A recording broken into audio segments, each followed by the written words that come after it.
Have you ever wondered why some artists and musicians just come out of nowhere and appear to be overnight successes? Well, I'm here to tell you that 9 out of 10 times, or maybe 10 out of 10 times, that's not actually the case. There's many years of backstory. So it's a lot more than just being creative and talented and having your own vision. There's also a lot of tenacity and just being that much more obsessed than other people. So tonight, we're going to be talking to artist and Indigenous entrepreneur, Crystal Worl. And she's going to share in this candid conversation stories of how she got where she is today. She's a full-time artist with multiple income streams, but has also not sacrificed any of her vision. She's doing what she wants and making a living out of it. So if you're a fan of Crystal Worl, listen in. You'll gain a lot of insight into Crystal, where she came from, what she's thinking, what inspires her. And if you don't know Crystal, but you're an aspiring creative person, listen along. I believe you will find some inspiration in this conversation, and it may even be helpful in helping you find your own blueprint. I'm Ann Kelly, and this is Art in the Raw, Conversations with Creative People.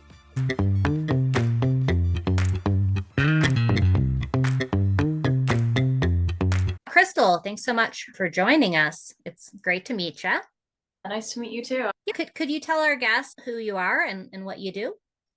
I'm Tlingit, Athabascan, and Filipino. I am currently in Juneau, Alaska, where I live. I'm also a painter, printmaker, and a co-owner and co-designer of Trickster Company with my brother Rico.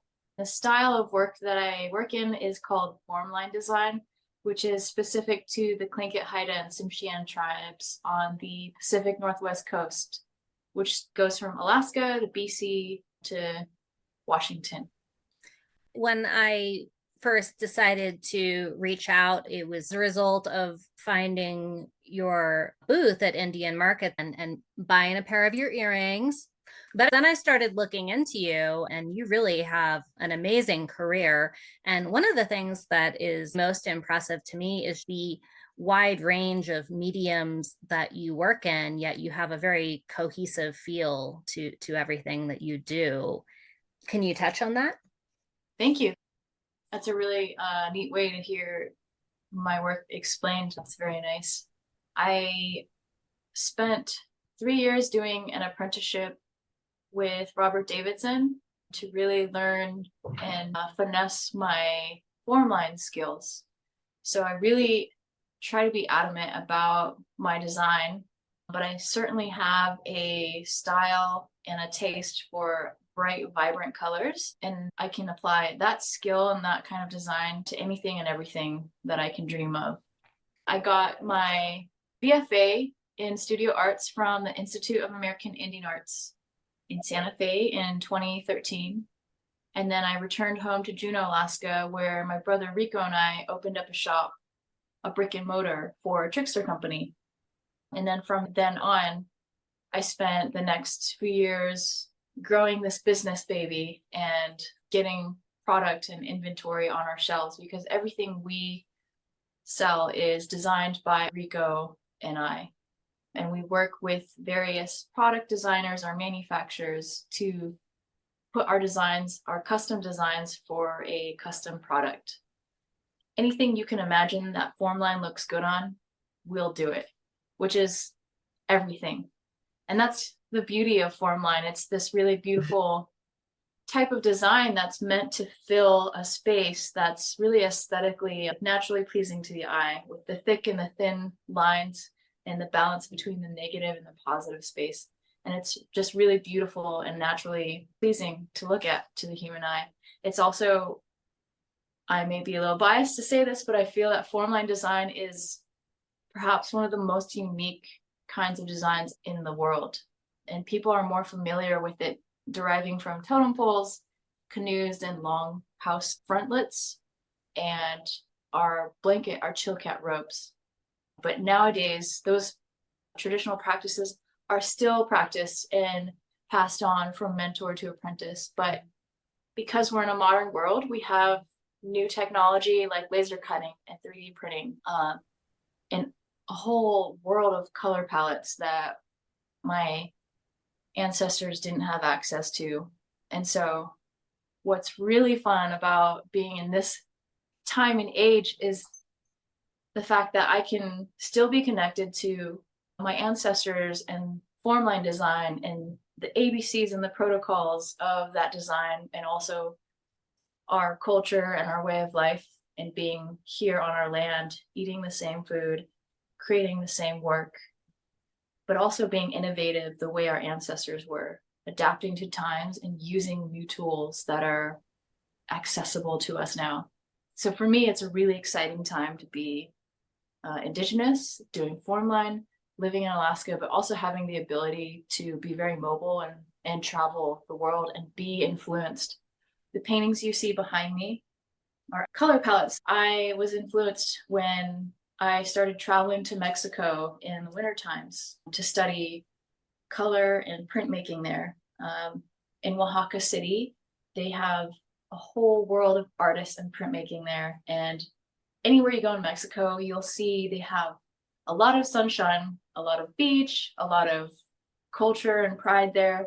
Even though they're not the wealthiest country, they are certainly one of the happiest. And when you see their architecture, their buildings, their food, and their art, everything is vibrantly colorful and sometimes even neon. And so you can see how that has influenced my color palette. It's all very Pacific Northwest coast, but in a color palette that's very, like, almost obnoxiously vibrant. I love that. Are there other parts of the world that you've traveled to that you feel like have had a visual influence on your artwork as well? I have been to Amsterdam and Japan, and I feel that the fashion there has influenced, because I get influenced not just by printmaking and painting in 2D forms, but also sculptural things, other jewelers' work, and a lot of fashion may influence my work and my own personal style.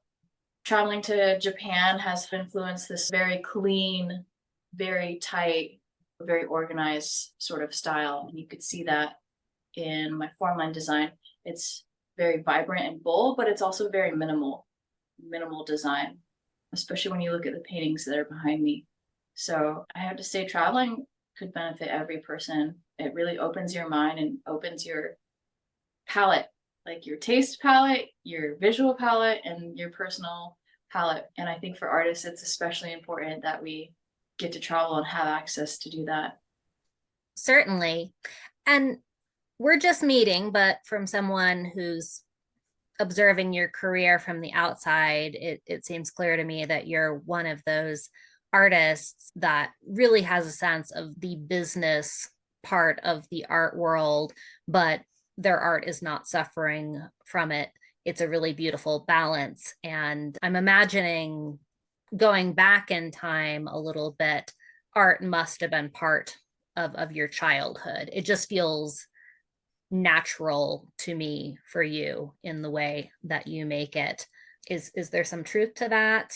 Yeah, I think it's important to know that as Indigenous people, we're innately creative people. Long before creating art was about creating art, it was more about having a relationship with your opposite clan or with each other. I can look at your clan crest on your regalia and I could see which clan you're from and know how to address you and how you relate to me in terms of what clan you're from and how it relates to my clan. To this day, that's still accurate, but now we have this thing called art. We had lost the word in Tlingit for art, but there was a new word that was created, atene, which means a big, significant moment or event happening or occurring. I love how language is also evolving and adapting to the time with the artwork. My mom always encouraged and nurtured my creativity from a young age. All my family did. And my aunts and my mom and my grandmother recognized it in me early on that I was going to be an artist. I had a lot of energy and was a spaz and was a handful, but the things that caught my attention and had me slow down or pause were very vibrant, bold patterns and colors. To this day, that's still how I am, running around like a spaz. But my aunt would always mail me hand-me-down clothes and art supplies. And so that was the toys I got to play with, were these cool art supplies. Didn't really understand what they were. And then every Saturday morning, we would watch Barney, Power Rangers, and Bob Ross. And I remember just being so fascinated by this man with cool hair, and the squirrel in his pocket was like creating these designs. And so my mom recognized that, and she bought me this art kit and enrolled me in art classes, and I excelled really quickly, which growing up, I haven't really had a good experience with education and the lack of creative visual learning that was instituted in my upbringing in terms of school. And so I really struggled with math, science, writing. And it wasn't until I went to the Institute of American Indian Arts where I took a math course taught from a weaver's perspective and math, and how math is integrated into our creations. And so I guess my education from the Western way it was run was really hard on me, but my family had always nurtured me as a creative person. My dad is an amazing businessman and entrepreneur, and he instilled it in my mind to be excited when I would create something. He would explain how I could turn it into a business. He was like, wow, this is a really cool invention. You could prototype it. You can make more of these. You can manufacture them and you could sell them. And here's how you make a profit. And so he's talking to a little girl like this. And just me at a young age, I'm like, my dad's excited that I did something. And so I think I inherited his excitement for being an entrepreneur and being a business person. And like, it is really exciting to be able to make income 100% from these hands. It's really rad. And I get to travel and meet people and do pop-ups and exhibitions. And it's really this dream that I dreamt of that I'm living, and my family embraces it and supports it from day one. But the only requirement in our family was you have to go to college and you have to get a degree and preferably move back home to Alaska so that I could be close to family and close to grandma again. But you could study whatever you want and wherever you want. And so I decided to go to art school, and I'm so glad that I did, because the network that I created from going to IAI to this day only grows stronger. And it's amazing the opportunities between having my family raise me and nurture me and give me this context of living in two worlds, basically. I had a cultural upbringing, but I also had to know how to go to a public dinner at a public restaurant and have manners and not give the Western world any reason to believe that I'm this uncivilized savage like the Constitution says that my ancestors are.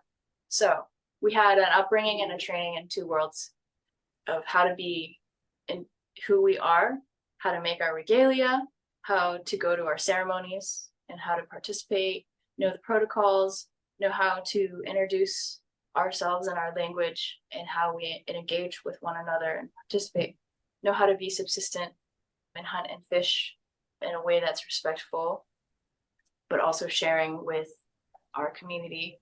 And then the other side, getting educated, learning the modern tools of the modern day and how that skill can benefit me as an artist, but also our community and our people. So growing up in two worlds.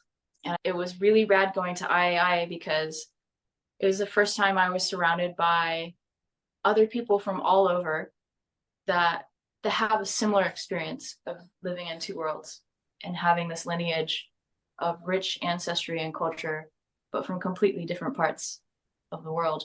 And so I'm very lucky to have the family that I have to have nurtured me and to this day encourage me and give me the energy and the motivation to keep going, especially when things are rough. That's amazing to have that balance of having grown up making things with family members and then to have that father who was the business side. So I originally discovered your work through prints and earrings, and then later to find out you're doing a lot of public art, large murals where you live in Juneau, also working with brands. There are airplanes with your designs on them. That is an amazing thing. You've worked with Google Chrome. There's this interpretation of the starving artist, but that's not always the case. There are a lot of artists out there that are talented artists, but are also business minded enough to pursue these various realms and uses of art. And you can make a living as an artist. I've heard from a lot of artists, you just have to be that much more obsessed than everybody else. You have to work that much harder. Can you add to that? I don't believe that you're born creative. The muscle has different parts of the brain that activate when we're being creative. And it's really a muscle that you use and you exercise. And whether it's the same concept of use it or lose it.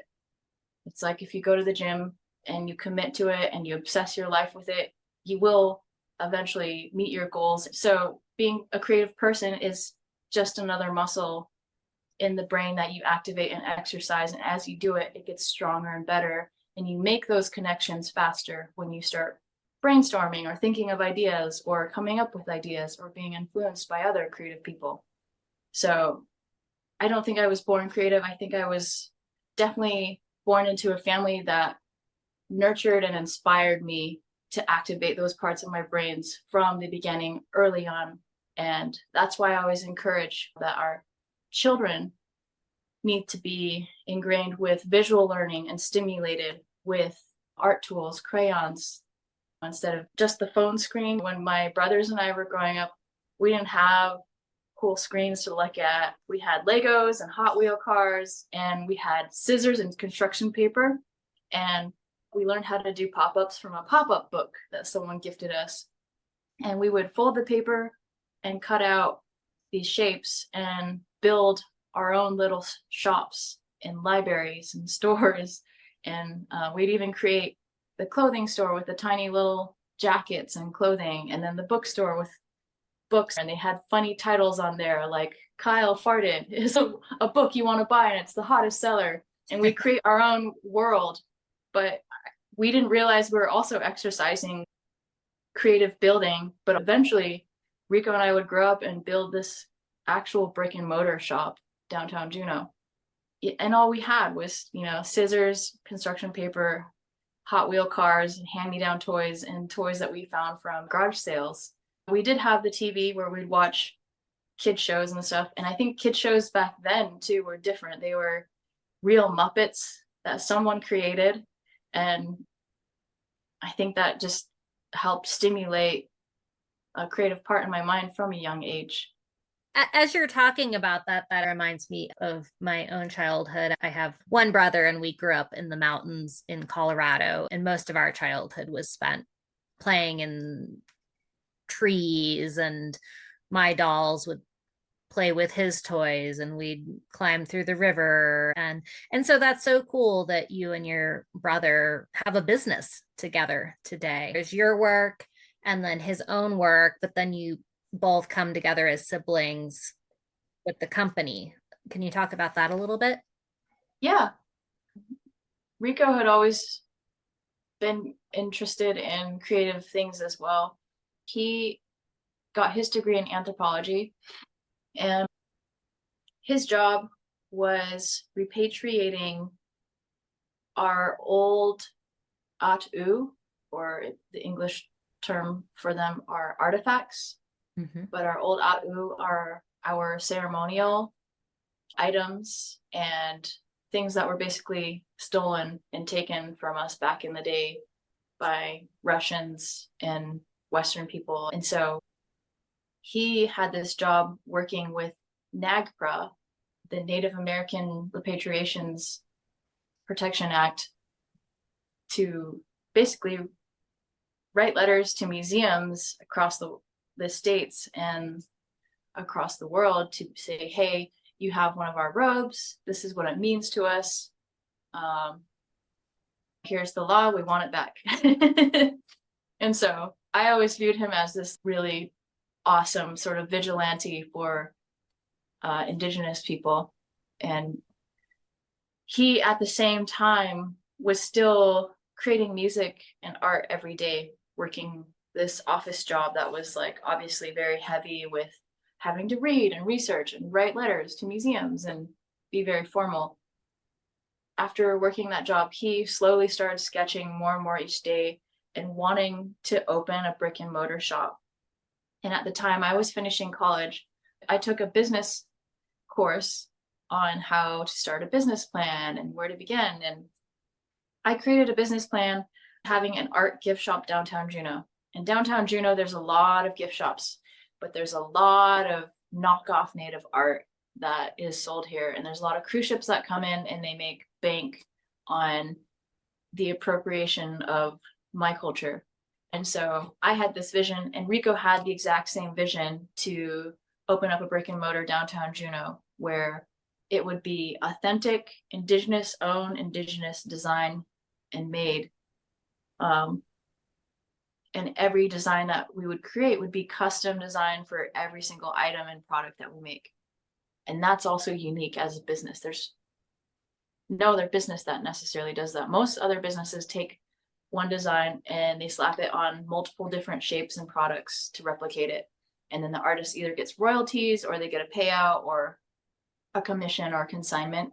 But we like to create very specific designs for very specific products, and we believe in maintaining a certain amount of quality. But when you're downtown Juneau and you go across the street to another gift shop and you see you can buy this cute little totem pole shot glass for $2 with a t-shirt that says I Heart Alaska for $5, that's who we're competing against. And you come into our shop, we have these modern day things like playing cards that Rico designed. That was the first product that he designed, and started a Kickstarter to help fund opening our brick and mortar shop. And a deck of one of those could sell for, like the special edition is $12, the standard is $6. You go across the street, you can get a knockoff version of something for $2. So he had this vision of basically responding back to how messed up things are here in our hometown, that you get off a cruise ship and you used to not be able to see anything that was made by Native people. And it almost felt like Native people were of the past. And then you go into these gift shops that they sell these appropriative, made overseas totem poles and all this crap. And so it used to be that you didn't see that Native people existed here. That's sort of why I wanted to do murals. And my brother pushed me to move into public art, because there were some murals downtown and they depicted Native people, but they weren't designed or painted by Native people. It wasn't our story. We weren't telling it. And so I wanted to create a mural that would commemorate an icon in Alaska, Elizabeth Pradovich, who's a Tlingit woman who in the 1940s helped push and pass one of the first anti-discrimination laws in Alaska, in the United States. And she's from my clan, and so I wanted to commemorate her as a fellow clan member. And I did it on the library facing the dock. So when the cruise ships dock now, that's the first piece they see. And now things have changed a lot here with the Walter Soboloff Cultural Center. It's beautiful. It looks like a modern day longhouse, and it's adorned with Robert Davidson's artwork on the outside. You go inside and you can learn about the culture. There's a gift shop and there's a gallery in there, and there's ways you can learn how to support perpetuating the culture, the arts, and all these programs that involve the youth. And so Juneau's growing into the next Northwest Coast arts capital, like authentically. And so it's a really exciting time. And I feel that Rico and I have been on this lifelong path in the right place, doing the right thing at the right time to get to the point where we're at. And it's a mix of being successful, being blessed with good people that support us and believe in us, and being raised by our family to work hard. My grandma has this thing that she says, we work hard and we play hard. And so when I mention my grandmother, I mean Rosita Worl. She's my father's mother. And then on my mother's side, my mother is incredibly hardworking, and her mother was also incredibly hardworking. So we basically are this DNA mashup of these two native families in Alaska that work really, really hard. I work really hard, and I've gotten to a point in my career 20 years later where I'm finally being recognized for that work. I feel really blessed and lucky that I get to do this, but I also know I worked really hard. I worked day and night. I still work very, very hard to be where I'm at, and because I want it so badly. I want to see more Indigenous artists be lifted, and I want to create a platform, and I want to see the world covered in Formline and Indigenous art, and I want to see other commercial airlines hiring other Indigenous artists to design their airplanes and their airports and their cars and their boats and whatever it is. And a lot of what I do, you'd mentioned I get hired by a lot of brands to design designs that will go on their products. That's another thing that Rico and I started doing. When we established ourselves as Trickster Company, people started learning about us, and they liked our designs. They liked Northwest Coast art. They wanted to hire an Indigenous person. And nowadays that's a trend, which is awesome. To say that we were at the beginning and maybe a part of the influence of being the trendsetters of supporting Indigenous artists to tell our story is cool. And so a lot of the brands I've worked with have never worked with Indigenous artists before. And even some of them have had a history of appropriating Native culture with their former products, but wanted to make amends and do the right thing by removing that product off their shelf or not creating it anymore and hiring an Indigenous artist. And so that created this niche opportunity for Rico and I. But it also came with a lot of pain, because I've learned over the years doing this that I have to basically consult and train my clients how to work with Indigenous people, how to engage us in a way that's meaningful, respectful, and as an ally and as a team. And so sometimes that's harder or easier than others. It depends. And you can really tell who's had experience working with artists before. So yeah, I would think a lot of brands on a base level just don't even have experience working with artists. So yeah, can you usually tell when you're entering a possible relationship? You can tell right off the bat. You Mm-hmm. can see how they engage with you, talk with you, and communicate with you. Or, you know, if maybe they have no experience and they're just starting out, they might approach me and say, I want this from you. I have this vision and I envision you doing this exact thing for me. Whereas someone who may have a lot more experience working with artists, they'll be like, we've looked at your portfolio and your style, and we feel that you fit with our brand, and we feature artists and we would like to feature you. So it's more of like when you reach out to an artist, you want to make them feel that you're collaborating with them and that they are the creators. Because sometimes people will come to me and say, I have this shape and I want it to stay this shape, and I want you to put these exact shapes here and here. And I think it would be cool if you made it exactly like how you make your other art, but make my vision look cool. And it's hard for me to fulfill someone else's vision when it's not inclusive of how I create. That's on the spectrum. So a lot of my job is engaging with the clients, walking them through and setting them up how I work, how artists work, and how to work with Indigenous people.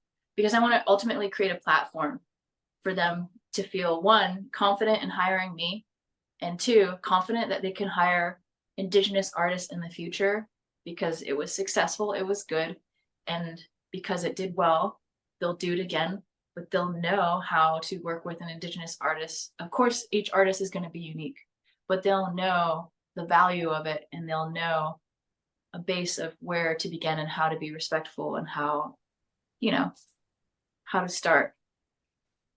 Well, and so backing up a little bit for other artists, even getting your name in the radar of brands, that doesn't just happen. That required a lot of that work we were talking about, getting it out there. Yeah.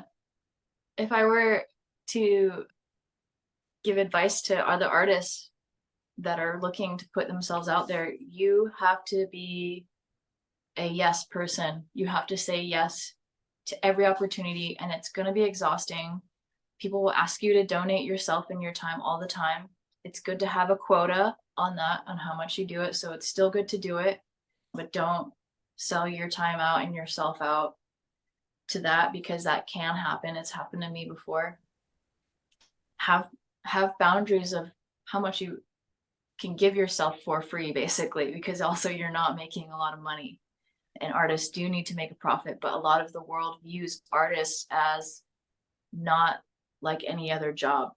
Would you go to your dentist and ask for a discount? Would you go to your therapist and ask them to donate 3 sessions to you because of the cause or because it gives them exposure? You wouldn't ask your lawyer to donate something for you.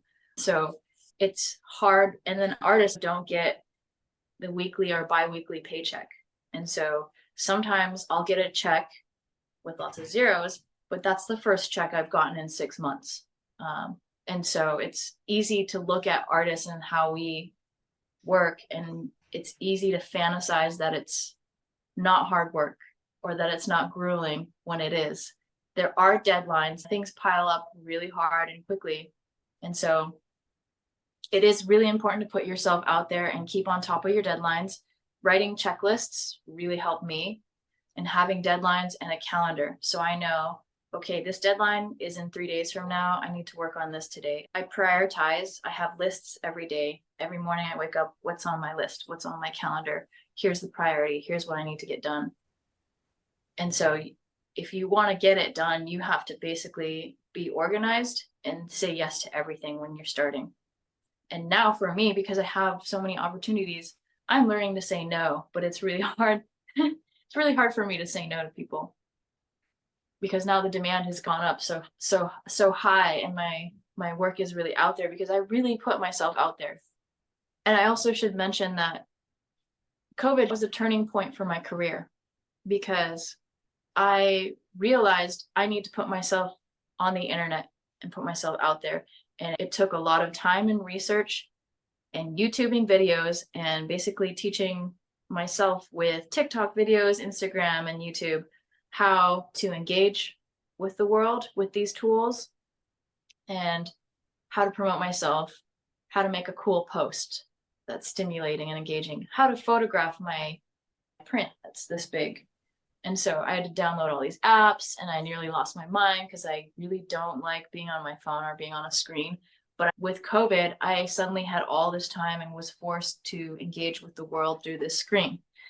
And so I decided to view it as a tool that could help me and help launch my career. And when COVID happened, the world went online and also went on their phone. And so it was perfect timing. It was really unfortunate. COVID was not a good impact on my family, but it really forced me to isolate, hunker down, and focus on my work and put myself out there. And it also forced Trickster Company to close down our brick and mortar shop. But we went 100% online, and now we're just online, and we're thriving online. We're doing great. And I think that with the world and brands going online, they started seeking Indigenous designers and new designers on the web that are doing cool things to work with. Also, during COVID was the movement for Black Lives Matters and the beginning of the movement of the removal of colonial and colonizing statues.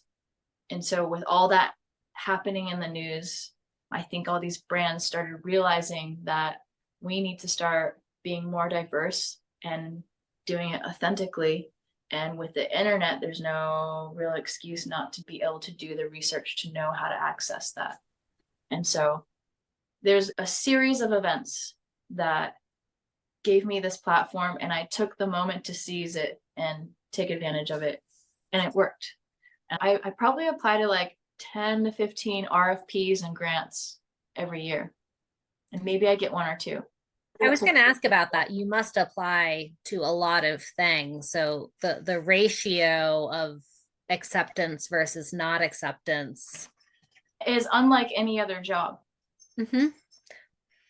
I'm sure a lot of people apply to a lot of things and get rejected and then stop, right? Yeah. So it's easy to give up. It's easy to get frustrated and not feel good enough, especially when it comes to something you created. But the thing is, there's so much opportunity out there, and it's just a matter of time and never giving up and realizing that when you fail, that's an essential part of success. You have to fail 5 times before you get one win. There was one grant I applied to 5 times before I got it, but I was like, okay, I didn't get it this year. I will get it. I will get it. And just going out there with that mentality that you want it bad enough, you'll keep doing it, and they'll keep seeing my name, and they'll be like, there's that Crystal Worl again. All right, let's give it to her. I will be annoying in the most professional, adamant way possible because I want it. I want to design things. I want to make things happen with my art. I don't always know how to do something either. For example, when I started doing murals, I didn't know what I was doing. I didn't go to a college that taught me how to do murals. Is there even a college that teaches you how to do murals? Is that a thing? Yeah. No, not that I know of. That sounds like a rad college though, if there was. You kind of have to do your own research and put yourself out there. You have to ask for help. You have to be vulnerable. One of my first murals was the Elizabeth Pradovich mural, and I had to do a crowdsourcing to help fund it. I had to really engage with the community to ask for help, and I had to ask people for help. So it was all these things that I wasn't used to doing because my typical day is me, myself, and I alone in the studio. And so doing a big project at that scale where I need funding and I need help and I need to hire people that know what they're doing, I had to be very vulnerable, but also very confident at the same time of, hey, I have this project I'm working on. I literally went on Instagram and I DM'd all these muralists that I admire and asked them for their input or if they had any resources that they thought were helpful. And sure enough, a lot of them reached out back to me and gave me a really good starting point of where to begin. I just had to be really adamant about keeping on it. It took me 3 years to do that mural. The first year, COVID happened, so it was really hard to get anything done and get help because no one could leave their house. The second year, there was a flood in Texas, which is where the mural adhesive, the mural paints materials are manufactured. And they were bottlenecked so hard after that flood, they couldn't supply me with anything that I needed for this particular type of mural because there's many different types. And by the third year, it finally worked out, but it was very painful. There were days I went home and I cried and I was thinking, what am I doing? I can't do this. There were so many reasons and moments to give up. And there were days I had to call my brother and cry about it. And then he would be like, stop being a little baby. You can do hard things. I'm like, oh, okay. Thanks, brother. Good reminder, right? Yeah. But yeah, put yourself out there. And I feel like for a lot of Native artists, we're taught to be humble, not to brag or boast about ourselves, and not to behave and talk about yourselves like that. But as an artist, you have to fight that impulse and learn how to do it. How do we talk about ourselves and our art and our process in a way that's beneficial to the development of our career as artists? And I've certainly learned ways that there are ways that you still can remain, you know, true to where your upbringing and who you are. I always tell my brother, if I'm ever, you know, not humble, you should just tell me I'm a terrible artist. Well, I mean, it practice. is true. There's something in my experience, anyways, in meeting humble artists versus those who are the opposite. I just always love the humble artist that much more. I do too. I have so many artists that I admire and musicians and performers. Mhm. And when they are just so calm and cool and collected and, you know, just not about themselves, but love to just be about the process and the creation and putting it out there. That's so badass. I'm like, yes, you're so cool. Oh, Um, it's vision changing. It can take me from an artist that I really love to one that I'm like, I don't know. Staying modest. It's very important. yeah, absolutely.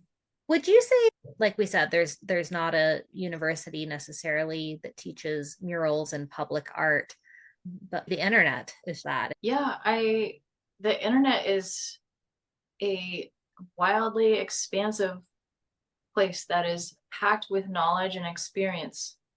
And all you have to do is tap into it and research how to do something.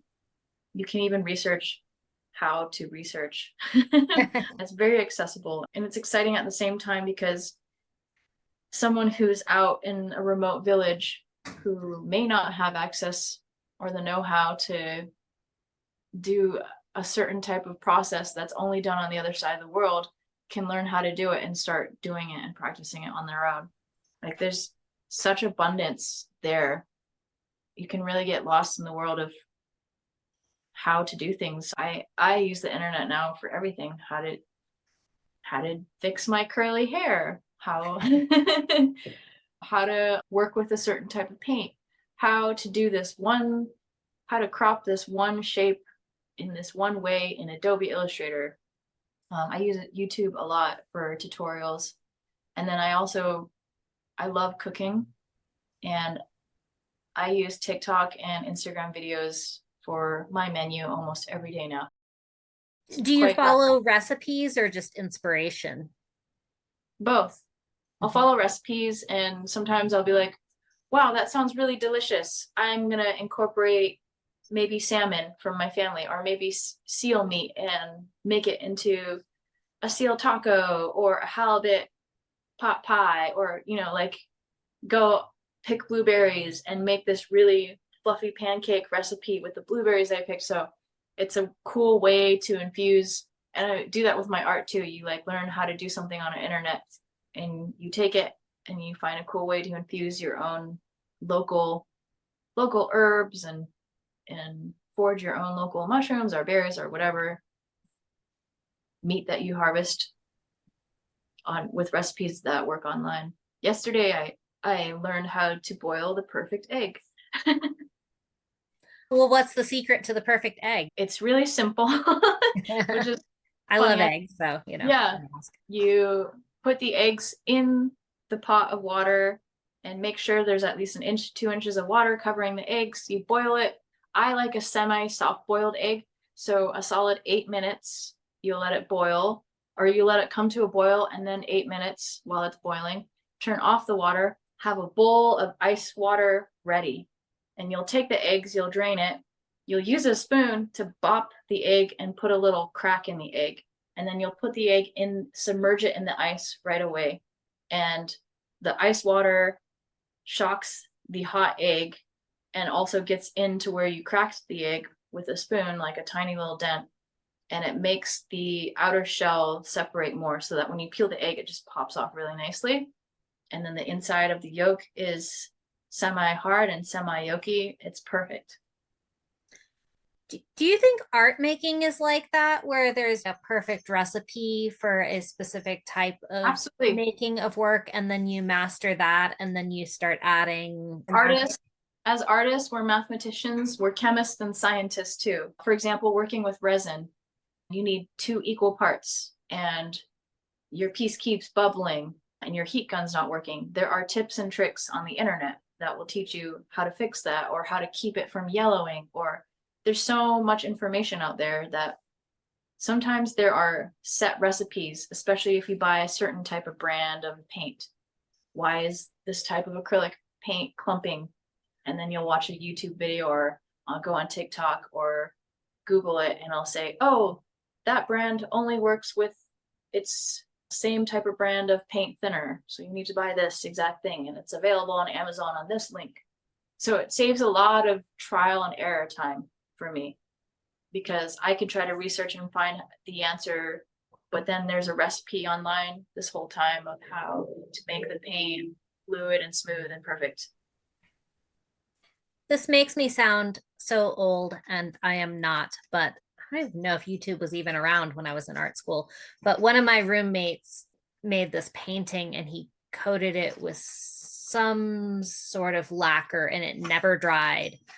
And all of our roommates spent about a year trying to figure out why it was not drying. And I feel like if we had had YouTube, we could have solved that solution. Yeah.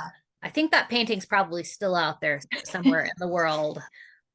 Covered in dust by now. Yeah, terrible, terrible. So social media, I feel like social media a lot of times these days gets a bad rap. There's things about it that are negative, but it's a great tool in promoting yourself as an artist and a tool in storytelling, which I feel like is highly important. And I think you do a good job with that. Do you have thoughts on that? Yeah. I think it's important to know that social media, it can be a double-edged sword. And I understand how social media can cause a lot of stress, anxiety, and self-consciousness to a lot of people. But I like to view it as a tool. For the longest time, I didn't really like social media, but I was also following the wrong people and looking at the wrong things that gave me the wrong message. And so it's easy to do that and fall down that loop. And the way that social media algorithm works, it will find more things that you like to look at frequently. And so it will just become more and more relevant. And so I think it's healthy when I'm on social media to search for things on there that stimulate me as a creative person. And so maybe I'll look up my favorite artist. Maybe I'll see who they're following. Maybe I'll look up stone lithography and discover there's a really cool printmaking studio in Oaxaca City that I must go do a residency at. And who are the artists that stayed there? And you can go down the rabbit hole that way. And then it also, by doing that and following those sort of things that are creative and stimulating and accounts that are like that, it helps your social media algorithm realize that that's what you want and that's what you like. And it also helps you when you're scrolling, that instead of things that may be giving me the wrong message don't show up on there anymore. It's more things that stimulate me. It's artists I admire, traveling places I'd love to go, a lot of food, and a lot of silly cat videos. Like, that's my algorithm. So from going from having a brick and mortar shop to an online shop, do you believe that the brick and mortar shop is actually a better thing, or is there more freedom in the online shop? What are your thoughts? I think it's different for every entrepreneur and every artist. Both are beneficial, and it just really depends on your personal needs and wants and what you like. I prefer being online more because being in the physical shop was a lot more exhausting and I had less time to be in the studio and be creative, and it was more redundant on a day-to-day basis. And then managing and folding clothes all the time and doing sales, answering some of the same questions that I get asked a lot. and dealing with issues that come with being a business owner. I don't have to deal with that anymore. I'm more dealing with having allotted time in the studio alone that I can focus and have to myself.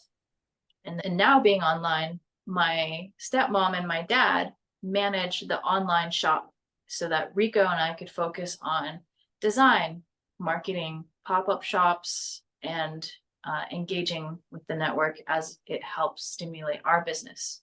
So we're a small family-owned business, and there's a lot of moving parts and it's all very overwhelming, but at the end of the day, we know that we're a team and we're a family, and we can ask each other for help when we need it. And I think being online for us works really well. Sometimes I do miss having a brick and mortar shop because I really love doing display sets and display cases, and setting up pop-up shops are my favorite, which I still get to do. When we had the brick and mortar, I didn't have a personal studio. And so I try to do work in there, but I can't focus on doing work when I have someone behind my shoulder asking me the same question that someone asked me 10 minutes ago. And I don't want to be rude. When I'm in public and I'm selling my art, I want to be engaging. I want people to ask me questions. I want them to have answers to their curiosities about my art. But when I'm in the studio, I need peace and not total silence, but I need music that goes with the rhythm of my workflow. And I don't really have people coming in and out when I have projects that I need to focus on. I do have assistants and helpers that come in and come help, and occasionally an apprentice. And then in the summertime, I have people who make appointments with me to come do studio visits.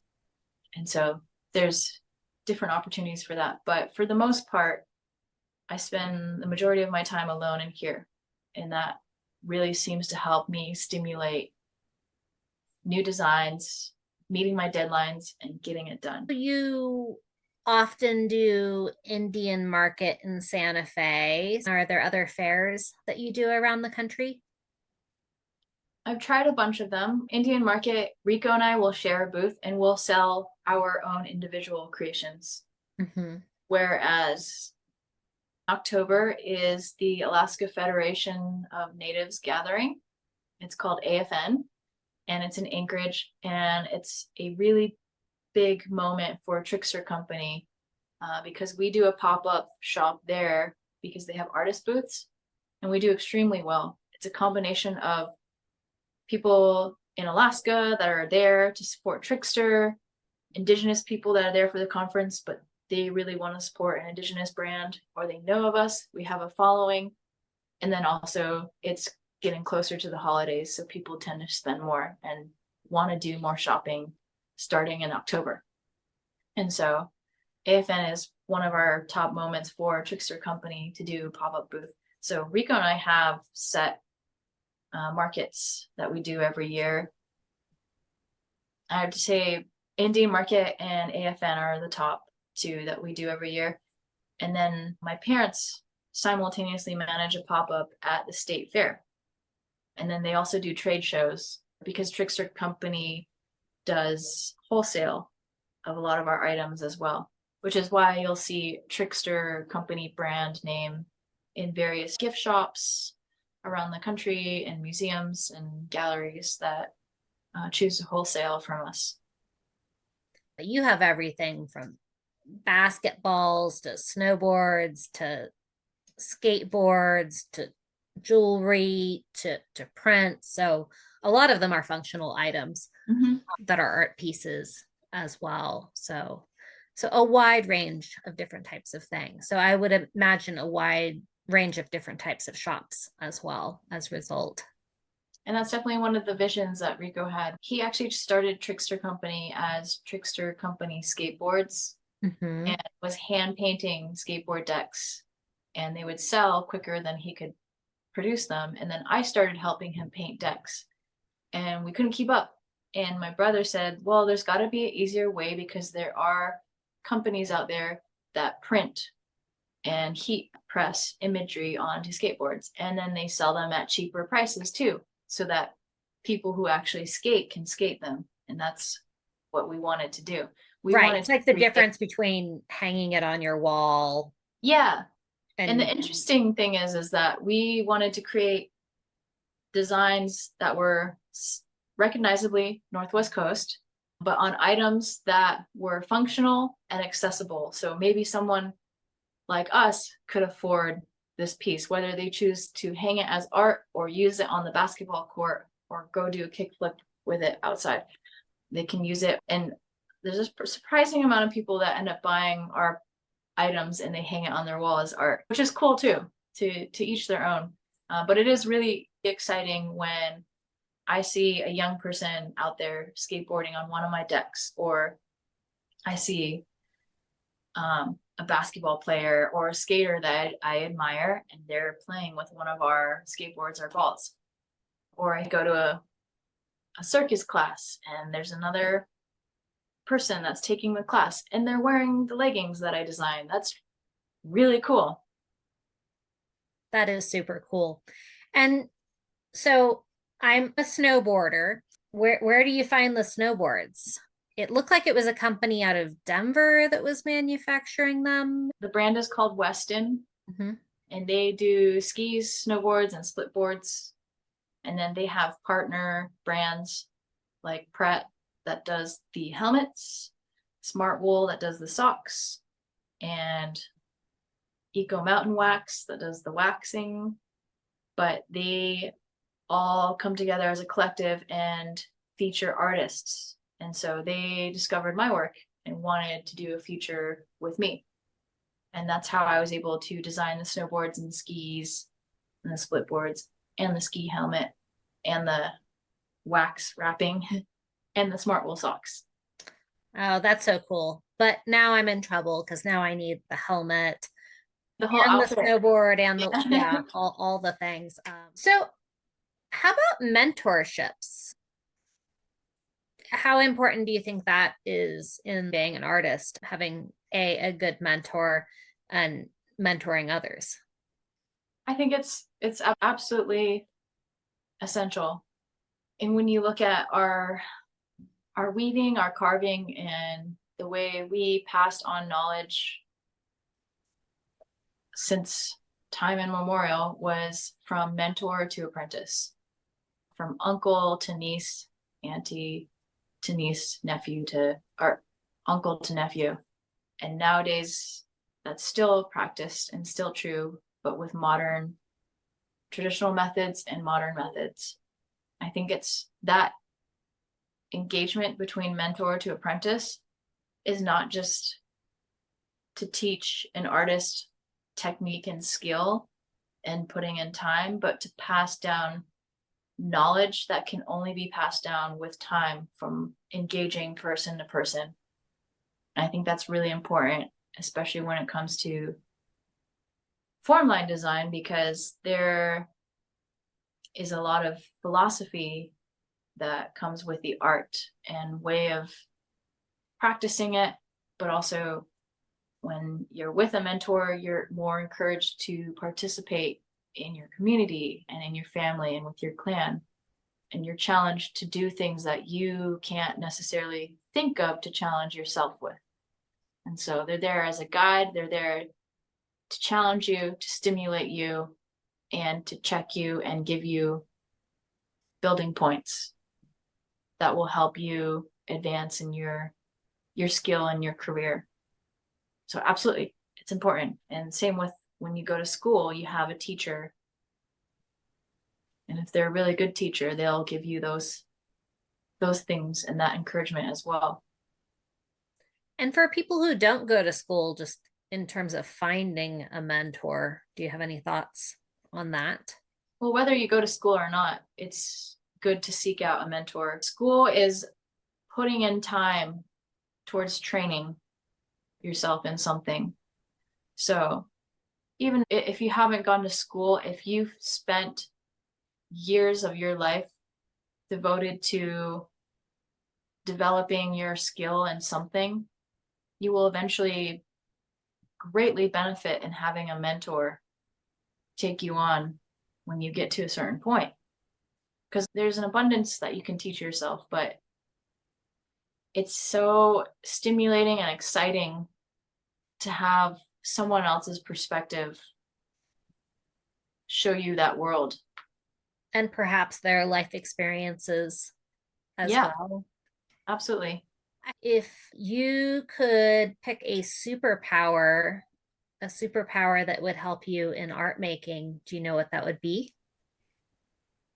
Superpower in art making, I would like the ability to teleport with myself and whatever I am bringing with me, whether it's a person or art or an item.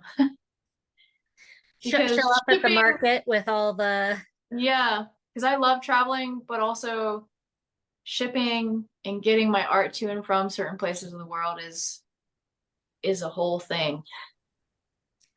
that's very practical. And if you could time travel into the future or into the past to make some art or meet some artists, something art related, where and when would you pick? So that's a tough one. And you can do like two things if you want, because why not? I would travel back in time. Gosh, maybe even 100, between 50 and 100 years ago, when our art was less influenced by the outer world. It'd be really fascinating to learn and be around that, and also to go to our ceremonies around then, before they had to go underground, before Western contact told us we're not allowed to do that. Our ceremonies were also like a week long, so maybe that'd be really painful. And then I would also love to go maybe 100 years from now. Maybe not too far into the future, because there might not be humanity. There might not be planet Earth. It might be like this empty space. But it'd be really rad to see beyond my lifespan now what the future will be like for art. If at the rate we're accelerating now for technology and art, it's really cool. I can only imagine what it's going to be like in my lifetime. I'm excited that I get to be here for it now and be here for it hopefully for the next, I don't know, 50 years, 60. Well, yeah, all the technologies you're using, the laser cutting and all the tools Yeah, we have available, it is interesting. if maybe 2 generations from now, if I could reincarnate, let's see how the world is doing. So I regret only buying one pair of your earrings. I wish I would have also bought the ones with the 4 stars that dangled down. And I think there was a print I regret not buying as well. For people out there shopping online, can most of that be found through the Trickster Company website? Yeah, Amazon so people can go to trickstercompany.com. We ship everywhere. You can also follow us on Instagram at Trickster Company and Facebook. It's pretty easy to find us on the website and to shop from there. Some of the items that you're talking about, I only make here in studio and only sell in person, but that may or may not change. It depends on my threshold for the next few months. I actually did look the other night, and the super long star earrings were not on there, but I was like, maybe they're gonna make more. Those ones I just carry in person in my studio or when I do pop-ups here and there. I did leave some with the Museum of Contemporary Native Art in Santa Fe. They're the only ones that are carrying that outside of me right now. There is one shop here in Juneau that an artist owns called Drip Drop Wonder Shop, and she carries them as well here in Juneau. So that's two spots you can get those specific earrings. Anything else you want to pop out there quickly? Shout outs. any stuff like that? If you get a chance and you're curious to follow my story and where I'm at, what I'm doing, you can follow me on Instagram at Crystal Worl. And you can also follow us at trickstercompany.com. Thanks so much for joining us tonight. It was great talking to you. Have a great night. Thank you.